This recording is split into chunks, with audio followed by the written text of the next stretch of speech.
Good morning, Sean here. It is time for the Revelstoke Mayor Report with your mayor, Gary Sulz. Good morning, Gary. Good morning, Sean, and good morning, Buckley. He's had his treats, so he's now in the corner laying down. You know, Mark used to bring me treats. I just wanted to put that out there. Okay, all right, I'll remember that.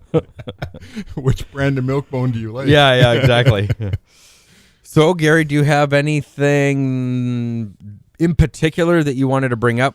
We got a few things to talk about, or you just want to go into it? Well, I think we can just go into it. Maybe I'll talk just a little bit about safety on the highway. Again, the highway was closed the other night. 3 or 4 transport trucks got into it in front of Three Valley Chateau.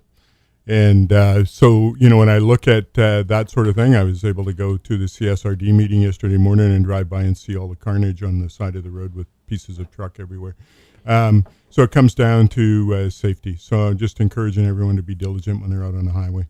Make sure that they're safe. Okay. So I got a question here, and we'll use a particular street. On Front Street to Douglas Street, we'll call Farwell, down in Farwell. Yep. It gets down to single lane because of the parked cars. Now, it happens also on your street. Actually, I've noticed there's a little holy crow. Yeah. I tried to go around a car by your house, and I thought, you know what? I backed up and went down the other road. And it's not about city staff or anything like that. That's not the question. The concern is we do have a problem with parked cars, and that's fine. And sometimes they get missed and they go around.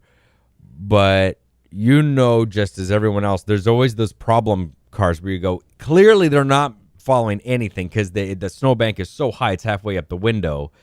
And they're just not moving at all. When did somebody step in and go, tow it, get it out of the way, because it's a problem for everybody? Well, that actually comes down to the foreman that's on the snow crew. He has the option of yanking that car and getting it moved. And it comes down to capacity with the tow companies. So I'm not sure which tow companies are operating and dealing with that. So. That was my next question. So if you're going to get John to haul it out of there, he's got to have the space to be able to store the vehicle, et cetera, et cetera. Yeah, and I'm not sure. I know that I was talking with one member of city staff where we need to find a place for a lot that the city has to put these cars on. I think we might have an area for that, but I can't confirm that at this point where we tow them to another area. Then the question is, how do we keep it secure? How do we, so that cars are safe? You can't just yank them and put them there and say, well, it's up to you to find your car. I mean, I can imagine that most of the staff, when they drive around, they probably have a pretty decent idea of, we know that car, it goes to that house. We know that that's Jim's car and that's Darlene's car. And it's a small town. We kind of get used to each other's cars. Yep. And for the most part, they know, and okay. And they could tell. And I've asked a few drivers, and they said, oh, we can tell if someone didn't realize that we would be coming through that night. They looked outside, thought, yeah, they're probably not coming tonight, and we did. And we can tell because for the most part, it's clean around them.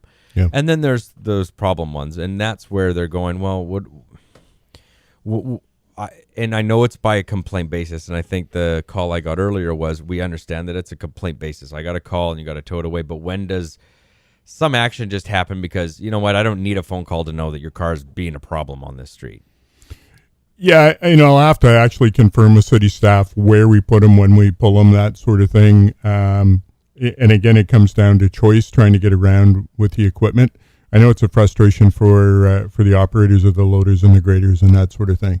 I even noticed I seem to get all the notifications from C-Click Fix. So somebody was driving around at 3 o'clock yesterday morning, and I think I got 6 notices within 10 minutes that there's illegal parked cars. So definitely. Wait a minute. Let's go back here.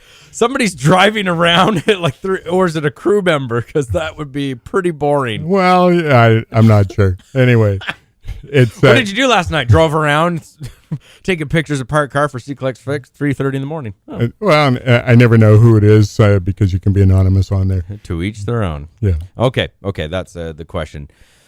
All right, so let's talk a little bit about some hockey here. All right. Okay. Now that went on a little longer than it probably needed to, and I want to go over what my personal thoughts were with it and see if I was correct. Sure. There was lots of concerns surrounding it, around the application in and of itself. But really, what it was getting down to was just getting the nod to just apply for the dollars. And if we do get some dollars, then we'll have a discussion about really what can we do with the X amount that the feds and the provincial government have given us. And if it's way too much and we're not willing to tack it onto our tax bill, then we'll just give it back and away we go. That's correct. Okay. That's what I thought it was, but it became more about the $21 million project. And when I read Lori's report, my thought was, I think this is just kind of a comparison to show you why or how much a brand new facility really would be in comparison to what we need for the roof, et cetera, et cetera. Yeah. So there was two comparisons there, three if you count fixing the roof. So right, yeah. Fixing the roof, a user arena with no visitors basically watching the game, and then a full spectator arena. And so the comparisons and the prices were in there. So we apply for the grant. So that was the question that was on the docket was, do we apply for the grant? So council unanimously, after a long conversation, said, yes, please apply for the grant.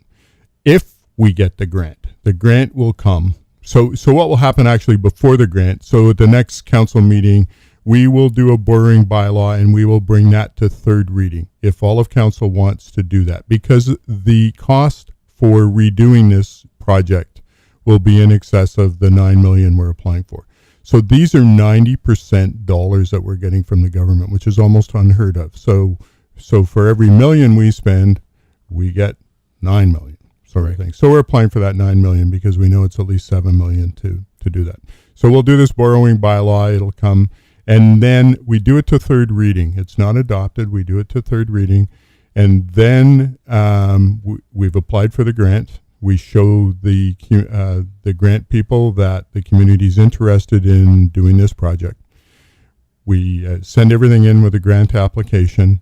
If we get the money and it comes back, then we basically go back to the community through elector assent and ask a question. Do you want us to spend whatever? And we probably will have to find out exactly what the costs are going to be. So we may need to go out for an RFP as to what's going to cost to fix this whole thing. Then we go to the community and say, do you want us to spend this money? This is what it's going to cost in excess of the grant money. And if the community says yes, then the project goes ahead. If the community says no, then no way, we don't do it, and the money goes back. Simple as that. Okay, that's kind of what that's how I read it. But I understand where emotions come into it. It's a passion project. Yeah, and when you're dealing with big dollars like this, and when you're dealing with an old facility, it comes down to what's going to be practical, what's going to be good, and then to apply for grants like this, you almost have to have shelf-ready programs. So in this case, we've got all the community or the people who basically looked at it and said, hey, this is what you need to do to make sure that this facility stays viable. And so when you've got that sort of thing, it's shelf ready. We don't have a shelf ready project for a new arena. So you can't apply for those funds at this point. Unless you've got something shelf ready, how do you go? So previous councils have been kicking this can down the road for years because of the cost to actually redo this roof. So the reason for the roof needing to be redone, it's an older building. Some of the beams are delaminating, that sort of thing, because of moisture. So we mitigate any of those problems by shoveling the roof, that sort of thing. But when you actually get this thing that all the councils previous to us have been waiting for, grant dollars, it's just prudent to apply for it. And again, I could be wrong, and you'll correct me. From my understanding in the meeting, that one of the reasons we were able to throw our application in quick is over the years through the department that they have done engineering studies on it. So they kind of had it sitting there going, yeah, well, we know what we need to do. We just don't have the dollars. So it was really simple. Well, I shouldn't say simple, but you get what I mean. Yeah, that's correct. For Lori to kind of put this process forward. Yes. Okay. That's what I thought too. Okay. Well, then hopefully that clears that up a little bit more. And we'll probably find out May-ish, June-ish maybe? Yeah, I think somewhere around there. So we need to understand also that in this basically grant application process, there's $92 million in the kitty, and approximately 140 communities can apply for the funds. So we don't know who's applying. It's in the kitty? Yeah. Well, Yeah. okay. I had a question about the roundabout that was supposed to start in September, but it really never came to fruition. Not even, well, at least it didn't appear to be. What's going on with the 4th Street roundabout? Well, I'd have to check with engineering and see where they're at with that. They were having conversations with CPR and getting that. And now that we're into the winter months, I think they're getting the final plans all organized. And in the spring, they'll break ground and go from there. Okay, because I was wondering if maybe it was, we're ready to go. The dollars were given, but maybe it was a purchasing agreement issue because we do have to buy that land. Yep. And it's tax dollars. So, yeah.